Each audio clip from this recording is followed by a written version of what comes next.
Good morning friends, स्वागत है आपका हमारे यूट्यूब चैनल क्लिक गुरुजी में। आज इस वीडियो में हम बिहार टीचर वैकेंसी की को लेकर आए हैं। उसी के उपलक्ष्य में सबसे पहले हम जीके जीएस का जो सिलेबस है वो कंप्लीट करवाएंगे, जिसमें आज हम भारतीय भूगोल को डिस्कस करेंगे।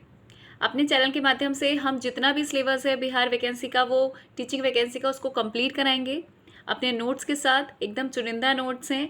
आपसे भी यही कहेंगे बच्चों कि अगर आप सीरियस कॉम्पिटिटर हैं, एक सीट आपको चाहिए ही चाहिए, तो अपने नोट्स आप खुद तैयार करिए, अपने नोट्स आप खुद बनाते चलिए, जिससे आप अपनी सीट को पक्की कर लें। क्योंकि आप जितने भी वीडियो देख लीजिए, जब तक आप अपने नोट्स खुद तैयार नहीं करेंगे, जब तक आपकी तैयारी अधूरी मानी जाएगी। तो चलिए स्टार्ट करते हैं। शुरू से लेकर अंत तक पूरी भारतीय भूगोल को हम यहाँ ख़त्म करेंगे। आज ये वीडियो पहली वीडियो होगी, लेकिन पूरा सिलेबस आपको यहाँ हमारे चैनल पर मिलेगा, तो आप इस वीडियो में अंत तक बने रहिए। भारतीय भूगोल भारत की स्थिति उत्तरी गोलार्ध एवं पूर्वी देशांतर में है। एक एक क्वेश्चन एकदम पॉइंट टू पॉइंट है और हर पॉइंट से एक एक क्वेश्चन बनता है। तो भारत की स्थिति उत्तरी गोलार्ध एवं पूर्वी देशांतर में है। क्वेश्चन यहीं से पूछ लिया जाएगा कि भारत की स्थिति किस गोलार्ध पे है, तो उत्तरी गोलार्ध में है और पूर्वी देशांतर में है। देशांतर मतलब क्या होता है बच्चों? तो देशांतर मतलब होता है ग्लोब पर खड़ी रेखाएं। ग्लोब आप सब जानते होंगे, ग्लोब पर जो खड़ी रेखाएं होती हैं उसको देशांतर बोला जाता है। भारत की आकृति कैसी है? चतुष्कोणीय है। सेकंड क्वेश्चन बनता है कि भारत की आकृति कैसी है, तो भारत की आकृति चतुष्कोणीय है। भारत का अक्षांशीय विस्तार 8 डिग्री 4 से 37 डिग्री 6 उत्तरी गोलार्ध में है। पूछ लिया जाएगा कि भारत का जो अक्षांशीय विस्तार है वो कैसा है या कितना है, तो 8 डिग्री 4 से, तो भारत का अक्षांशीय विस्तार 8 डिग्री 4 से 37 डिग्री 6 उत्तरी गोलार्ध में है। इसको याद रखिएगा बच्चों, 8 डिग्री 4 से 37 डिग्री 6 उत्तरी गोलार्ध में है। देशांतरी विस्तार कैसा है? देशांतरी विस्तार है 68 डिग्री 7 से 97 डिग्री 25 पूर्वी देशांतर में है। अक्षांशीय विस्तार और देशांतरी विस्तार जरूर पूछा जाता है, तो याद रखिएगा अक्षांशीय विस्तार 8 डिग्री 4 से 37 डिग्री 6 तक है और देशांतरी विस्तार जो है आपका 68 डिग्री 7 से 97 डिग्री 25 पूर्वी देशांतर में है। चलिए आगे बढ़ते हैं। भारत का विश्व में क्षेत्रफल की दृष्टि से, भारत का विश्व में क्षेत्रफल की दृष्टि से 7वां और जनसंख्या की दृष्टि से दूसरा स्थान है। ये तो आप सभी को पता होगा, बहुत सिंपल क्वेश्चन है कि भारत का जो विश्व में जनसंख्या की दृष्टि से अगर देखा जाए तो भारत दूसरे नंबर पे है। भाई पहले नंबर पे कौन है? चीन है, और दूसरे नंबर पर हमारा भारत है। और अगर देखा जाए क्षेत्रफल की दृष्टि से, तो क्षेत्रफल की दृष्टि से भारत जो है वो 7वें नंबर पर है। ठीक है बच्चों, तो पॉपुलेशन की, सॉरी ये पॉपुलेशन है, ठीक कर लीजिएगा, इससे गलती से पॉल्यूशन हो गया है। पॉपुलेशन में ये सेकंड नंबर पर है और एरिया वाइज देखा जाए तो 7वें नंबर पर है। ठीक है बच्चों, चलिए आगे बढ़ें।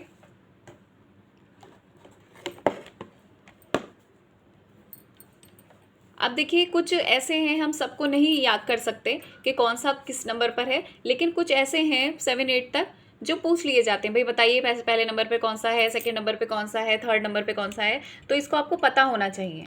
ठीक है, तो विश्व में स्थान, देश का नाम, क्षेत्रफल के अनुसार और जनसंख्या के अनुसार हमने यहाँ पर लिख दिया है। तो रूस जो है वो क्षेत्रफल की दृष्टि से पहले नंबर पर है, इसको याद रखिएगा। क्षेत्रफल की दृष्टि से रूस जो है एरिया वाइज सबसे बड़ा है। रूस जो है एरिया वाइज सबसे बड़ा है, और रूस के बाद कनाडा है, कनाडा के बाद चाइना है, चाइना के बाद यूएसए है, फिर ब्राज़ील है, फिर आपका ऑस्ट्रेलिया है, इंडिया है और अर्जेंटीना है। ठीक, रूस है, कनाडा है, चाइना है, यूएसए है, ब्राज़ील है, ऑस्ट्रेलिया है और इंडिया कौन से नंबर पर है? 7 नंबर पर है।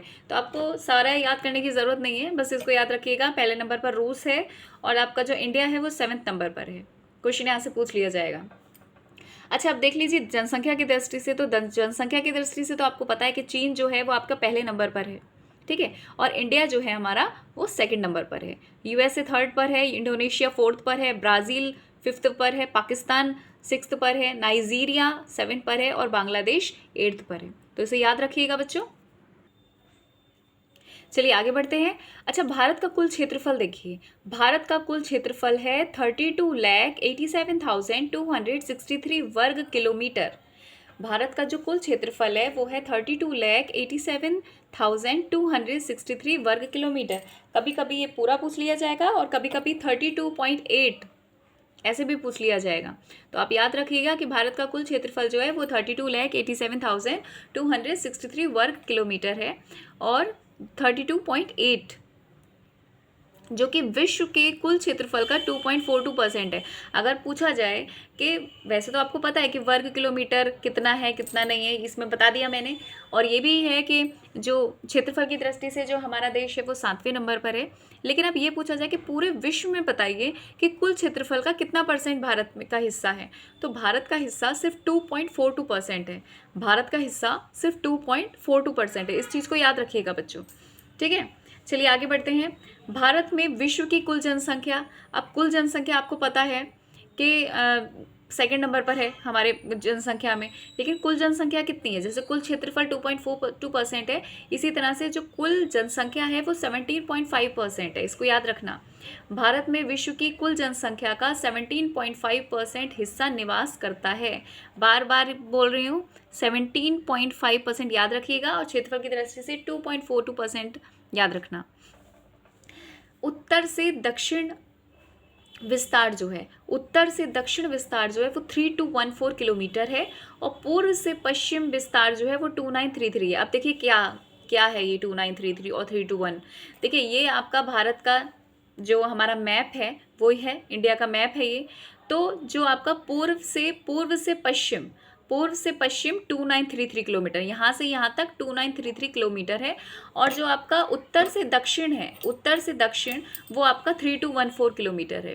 पूर्व से पश्चिम 2933 किलोमीटर है और आपका उत्तर से दक्षिण 3214 किलोमीटर है। ठीक, चलिए आगे बढ़ते हैं। भारत का सबसे पूर्वी बिंदु अरुणाचल प्रदेश में ब्रह्मपुत्र नदी में प्रवेश करता है, जिसका नाम है बलांगू किबुथु।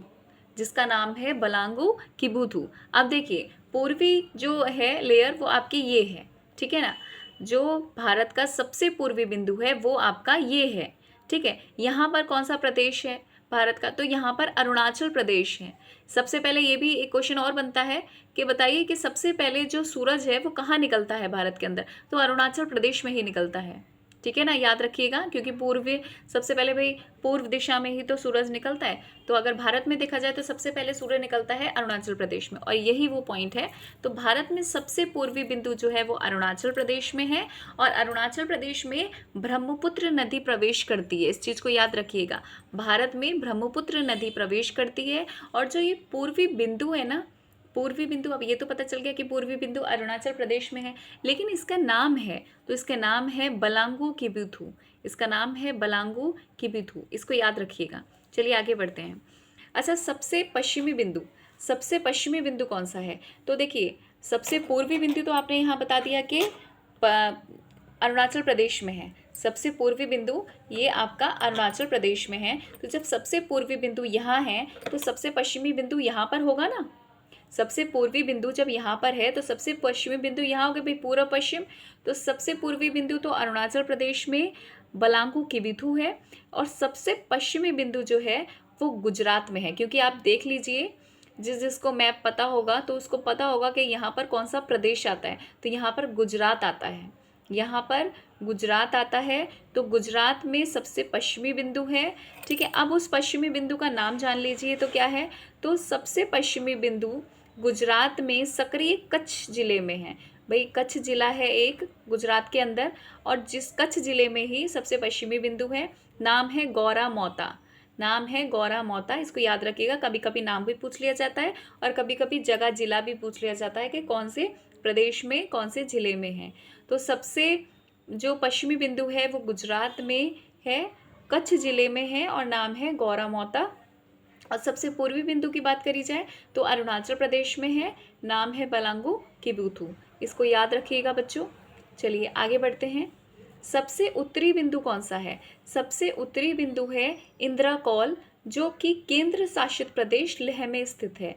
सबसे उत्तरी बिंदु जो है वो इंदिरा कौल है, जो कि केंद्र शासित प्रदेश लेह में स्थित है। अब देखिए इंदिरा कौल उत्तरी बिंदु कहाँ पर है, तो देखिए मैप के माध्यम से मैं आपको बता रही हूँ कि सबसे पूर्वी बिंदु, सबसे पश्चिमी बिंदु, सबसे उत्तरी बिंदु। तो सबसे उत्तरी बिंदु के बारे में बात आ रही है, वो इंदिरा कौल है।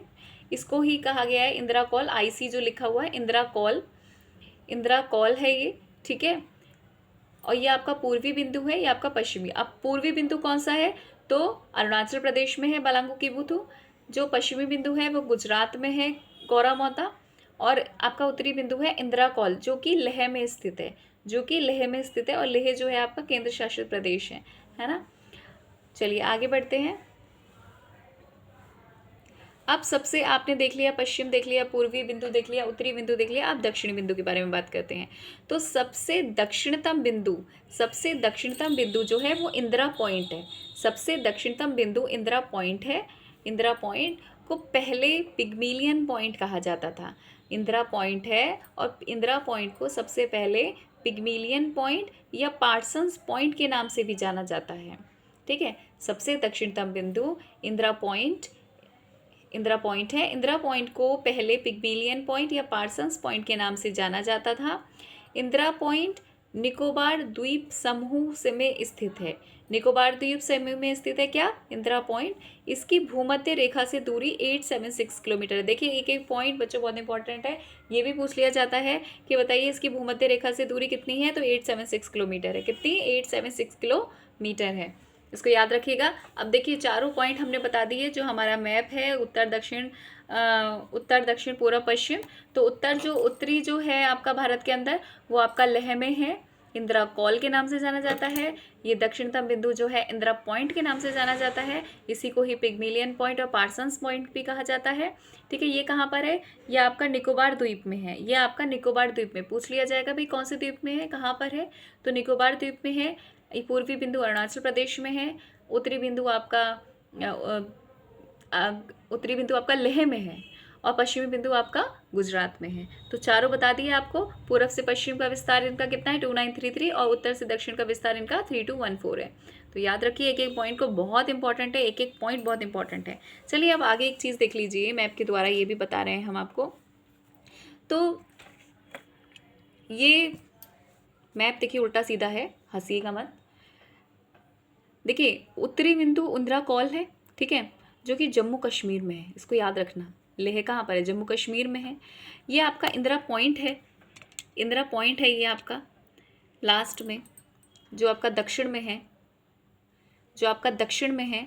ये इंदिरा कौल, इंदिरा पॉइंट, इंदिरा कौल जम्मू कश्मीर में। इंदिरा पॉइंट जो है आपका वो आपका कहाँ पर है, वो आपका अंडमान निकोबार में है। कहाँ पर है आपका, निकोबार द्वीप में है। कहाँ पर है आपका, निकोबार द्वीप में है। अब देखिए ये आपका मैप है, यहाँ पर क्या है, यहाँ पर बंगाल की खाड़ी है। यहाँ पर क्या है, बे ऑफ बंगाल, जिसको बोलते हैं बंगाल की खाड़ी। यहाँ पर है बंगाल की खाड़ी, और यहाँ पर एक द्वीप समूह भी है जिसको बोलते हैं अंडमान निकोबार, क्योंकि निकोबार द्वीप समूह में तो है इंदिरा पॉइंट, तो ये है अंडमान निकोबार। यहाँ पर आपका, यहाँ पर लक्षद्वीप है आपका। यहाँ पर आपका राइट में आपका अंडमान निकोबार है और लेफ्ट में आपका लक्षद्वीप है। लेफ्ट में आपका लक्षद्वीप है। यहाँ पर ही आपका अरब सागर है। बे ऑफ बंगाल, बंगाल की खाड़ी आपकी राइट में है और अरब सागर आपका लेफ्ट में है। यहाँ पर अंडमान निकोबार है राइट में, और यहाँ पर आपका लक्षद्वीप है अरब सागर के पास, ठीक है। समझ में आया बच्चों, चलिए आगे बढ़ते हैं। अब देखिए प्रायद्वीप भारत, भारत की जो प्रायद्वीपीय है विस्तार, उसके बारे में हम पढ़ लेते हैं। प्रायद्वीप होता क्या है, तो प्रायद्वीपीय का अर्थ होता है 3 तरफ से जल से घिरा हुआ और 1 तरफ से स्थल से घिरा हुआ। इसको याद रखिएगा बच्चों। कभी कभी क्वेश्चन में पूछ लिया जाता है कि भाई प्रायद्वीपीय भारत में कुछ क्वेश्चंस पूछ लिए जाते हैं, तो हमें यही नहीं पता है कि प्रायद्वीपीय होता क्या है। तो याद रखिएगा कि प्रायद्वीपीय का अर्थ होता है 3 तरफ से जल से घिरा हुआ और 1 तरफ से स्थल से घिरा हुआ। तो प्रायद्वीपीय भारत का अर्थ होता है 3 तरफ से जल से घिरा हुआ और 1 तरफ से स्थल से घिरा हुआ, ठीक।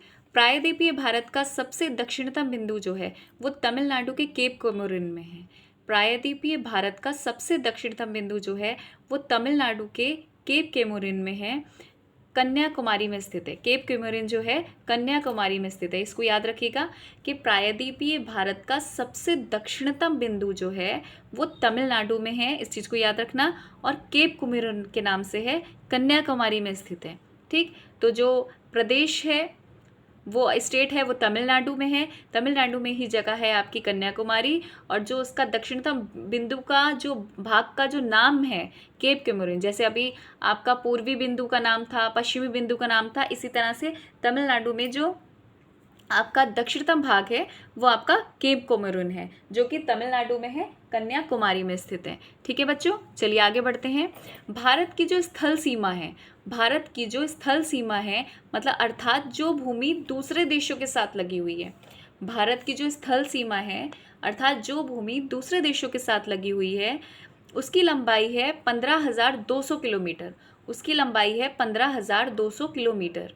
तो भारत की जो स्थल सीमा है अर्थात जो भूमि दूसरे देशों के साथ लगी हुई है की लंबाई जो है वो 15,200 किलोमीटर है। ठीक, इसको याद रखिएगा। डायरेक्ट क्वेश्चन बनता है कि बताइए कि भारत की जो स्थल सीमा है उसकी लंबाई कितनी है, तो 15,200 है, और ये कौन सी है स्थल सीमा है, तो जो भूमि दूसरे देशों के साथ लगी हुई है उसको ही आपकी स्थल सीमा बोलते हैं। चलिए आगे बढ़ते हैं। तो तटीय भूमि क्या होती है? तटीय भूमि होती है जो पानी से लगी हुई है, तटीय भूमि वो होती है जो पानी से लगी हुई है, उसकी लंबाई जो है 7,516 किलोमीटर है, उसकी लंबाई 7,516 किलोमीटर है। द्वीप समूह मिला के, द्वीप समूह मिला के देखिए बच्चों, एक तो होते हैं प्रायद्वीप और एक होते हैं द्वीप। प्रायद्वीप वो होते हैं जो तीन तरफ से तो जल से घिरे हुए हैं और एक तरफ से स्थल से घिरे हुए हैं, और द्वीप वो होते हैं जो चारों तरफ, जिनके चारों तरफ जो है जल होता है, उसको द्वीप बोलते हैं और प्रायद्वीप होते हैं। लेकिन हैं तो तटीय इलाके ना, हैं तो वही जो पानी में है, पानी लगा हुआ है उनको। तो याद रखिएगा जो तटीय भूमि है वो पानी से लगी हुई है, उसकी लंबाई 7,516 किलोमीटर है। द्वीप समूह मिलाकर इसमें तटीय इलाके मतलब प्रायद्वीप भी हैं और द्वीप भी हैं। अगर केवल प्रायद्वीप के बारे में बात करी जाए, केवल प्रायद्वीप की तटीय सीमा कितनी है, तो 6,100 किलोमीटर है। देखिए 3 क्वेश्चन है, कंफ्यूज बिल्कुल मत होइए। अगर प्रायद्वीप और द्वीप को लगाकर बोला जाएगा तो 7,516, अगर सिर्फ प्रायद्वीप को लगाकर बोला जाएगा तो 6,100, और अगर सिर्फ स्थलीय सीमा के बारे में बात की जाएगी, जो कि कैसे भी करके स्थल सीमा स्थल से लगी हुई जो भूमि से दूसरे देशों के साथ लगी हुई है, वो 15,200 किलोमीटर है। ठीक है बच्चों, चलिए कंफ्यूज मत होना। अब प्रायद्वीप भी समझ में आ गया होगा, द्वीप भी समझ में आ गया होगा, ठीक है, और तटीय भूमि भी आपको समझ में आ गई है। बस इसको याद रखना कि प्रायद्वीपीय भारत का जो सबसे दक्षिणतम बिंदु है वो तमिलनाडु में केप कोमोरिन कन्याकुमारी में स्थित है। ठीक, चलिए आगे बढ़ते हैं। अब डिस्कस करते हैं मानक समय। मानक समय से बहुत सारे क्वेश्चन बनते हैं। ठीक है, तो मानक समय के बारे में बात की जाए तो भारत का जो मानक समय है, समय रेखा जो है वो 82 डिग्री 30 मतलब 82.5 लगाइए, 82.5 पूर्वी देशांतर, 82.5 पूर्वी देशांतर पर स्थित है। मानक समय रेखा 5 स्टेट से होकर गुजरती है, मानक समय रेखा 5 स्टेट से होकर गुजरती है। देखिए बच्चों, क्वेश्चंस हर पॉइंट ऐसा चुनिंदा नोट्स हैं कि आपके हर पॉइंट से क्वेश्चंस आपको देख लीजिए, जो भी जीके जीएस के जो भी आपके प्रीवियस ईयर के ये पेपर वगैरह होते हैं जीके जीएस के, अगर देख लीजिए जाए ज्योग्राफी के, तो मोस्ट इम्पॉर्टेंट जो है वो एक एक पॉइंट यहाँ पर डिस्कस करा जा रहा है। एक एक पॉइंट से आपको क्वेश्चंस मिलेंगे जो जीके जीएस का, आप कोई सा भी पेपर उठा के देख लीजिए। तो भारत का जो मानक समय है वो 82.5 डिग्री है, पूर्वी देशांतर में है पर है। मानक समय रेखा जो है वो 5 स्टेट से होकर गुजरती है। वो कौन कौन सी है, तो वो उत्तर प्रदेश है, छत्तीसगढ़ है, मध्य प्रदेश है, आंध्र प्रदेश है और उड़ीसा है। उत्तर प्रदेश है, उत्तर प्रदेश में मिर्ज़ापुर में, छत्तीसगढ़, मध्य प्रदेश, आंध्र प्रदेश और उड़ीसा। अब देखिए ये तो टेढ़ा मेढ़ा बना हुआ है, हंसीएगा मत मैप, लेकिन मैप के द्वारा मैंने ये समझाया गया है, मैप के द्वारा आपको सब कुछ समझ में आएगा। देखिए ये जो रेखा है ये आपके लॉन्गिट्यूड, देशांतर को बोलते हैं लॉन्गिट्यूड, क्योंकि भारत की जो मानक समय रेखा है वो 82.5 डिग्री पूर्वी देशांतर पर है।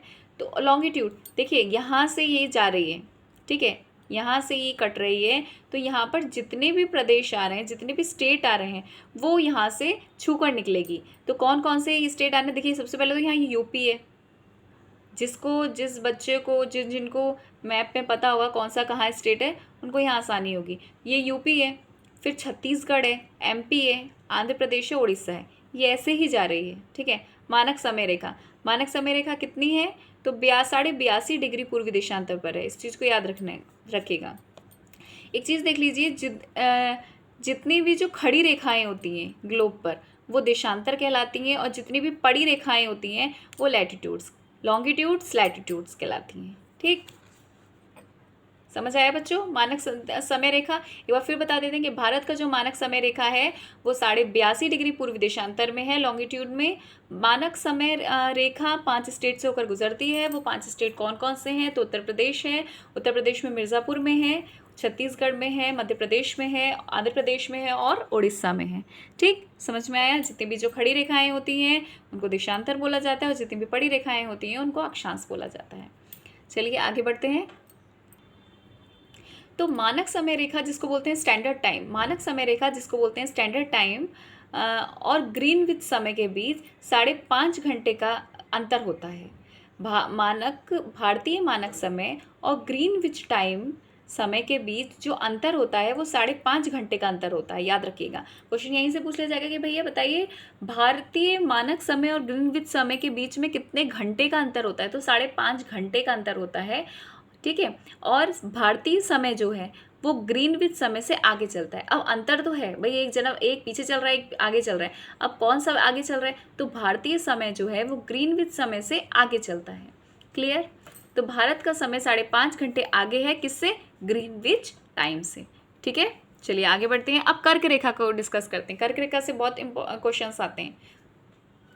तो कर्क रेखा भारत के 8 स्टेट से होकर गुजरती है, भारत के 8 स्टेट से होकर गुजरती है। और इसके जो ट्रिक है वो मित्र पर गमछा झार, मित्र पर गमछा झार। तो 8 स्टेट है। मित्र से हो गया आपका मिजोरम, त्र से हो गया आपका त्रिपुरा, प से हो गया पश्चिम बंगाल, रा से हो गया राजस्थान, ग से हो गया गुजरात, म से हो गया मध्य प्रदेश और छ से हो गया आपका छत्तीसगढ़। तो भारत के जो 8 स्टेट से होकर गुजरती है वो कौन सी रेखा है, वो कर्क रेखा है।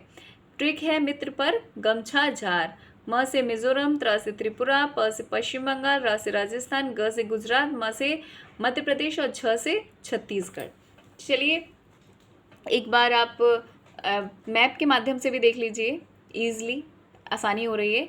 तो देखिए ये आपका मैप है। ये जो रेखा थी ये कौन सी थी, मानक समय रेखा 82.5 डिग्री, अभी मैंने आपको बताई। ये जो रेखा है यहाँ से जो यहाँ जा रही है वो कर्क रेखा है, ये 23.5 डिग्री है, ये 23.5 डिग्री है, इसको याद रखिएगा। ये रेखा कर्क रेखा है और ये 23.5 डिग्री। अब देखिए यहाँ से जितने भी स्टेट आ रहे थे तो वो किसमें, मानक समय के बीच में आ रहे थे।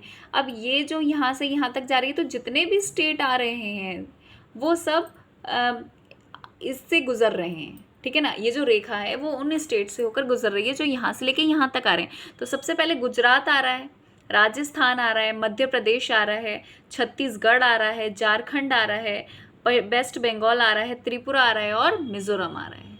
तो बच्चों समझ में आया। ठीक है। एक बार फिर बता देते हैं, मित्र पर गमछा झार है इसकी ट्रिक। म से मिजोरम, त से त्रिपुरा, प से पश्चिम बंगाल, र से राजस्थान, ग से गुजरात, म से मध्य प्रदेश और छ से छत्तीसगढ़। कर्क रेखा 23.5 डिग्री है और मानक रेखा 82.5 डिग्री है। इस चीज़ को याद रखिएगा। चलिए आगे बढ़ते हैं। एक एक पॉइंट डिस्कस होगा, पूरी ज्योग्राफी यहाँ कंप्लीट कराई जाएगी, एक सीट आपकी पक्की करवाई जाएगी। बस आप हमारे साथ नोट्स को बनाते चलिएगा। और अगर आपको वीडियो यूज़फुल लग रही है तो आप हमारे चैनल को सब्सक्राइब कर लीजिए, जिससे इसी तरह से हम सारी वीडियो, सारे सिलेबस आपको कंप्लीट करवाएं। आप हमारे चैनल को सब्सक्राइब कर लीजिए। चलिए आगे बढ़ते हैं। भारत का जो सर्वाधिक नगरीकृत जो राज्य है वो गोवा है। भारत का जो सर्वाधिक नगरीकृत राज्य है वो गोवा है, जो सबसे ज़्यादा विकास की तरफ बढ़ा है। इस चीज़ को याद रखिएगा। भारत का सर्वाधिक जो नगरीकृत राज्य, क्वेश्चन बनता है यहाँ से कि बताइए कि भारत का सबसे नगरीकृत राज्य कौन सा है, तो गोवा है, जो सबसे ज़्यादा विकास की तरफ बढ़ा है।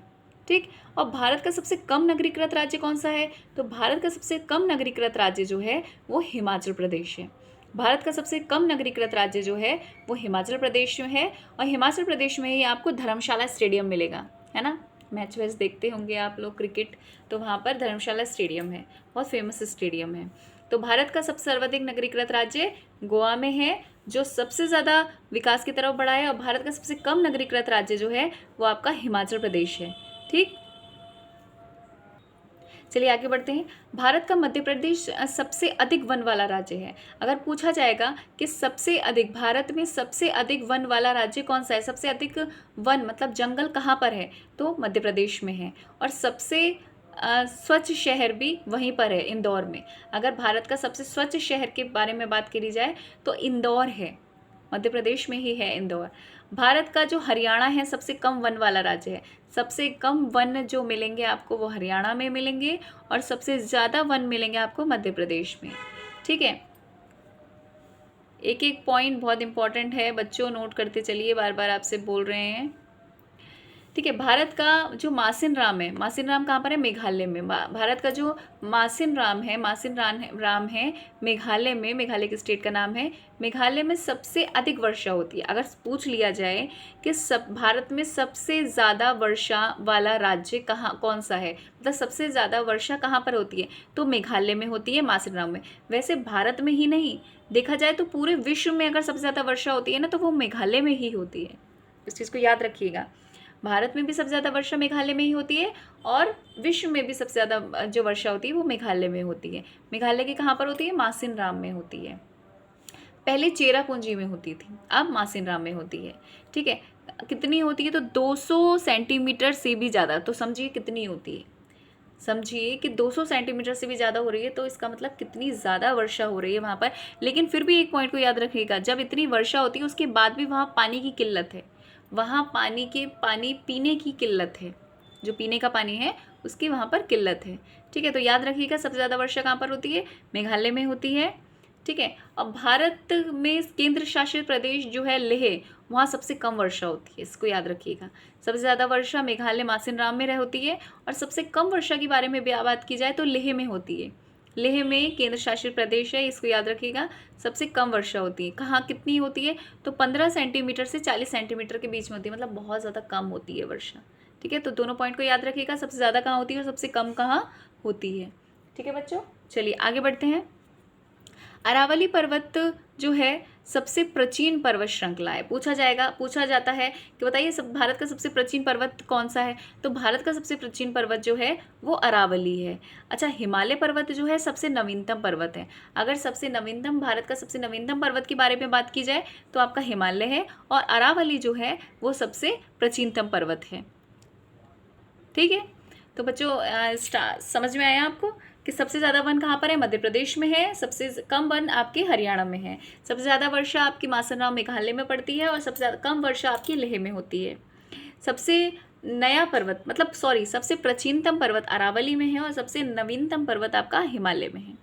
ठीक है बच्चों, तो आशा करते हैं आज का सेशन आपको अच्छा लगा होगा।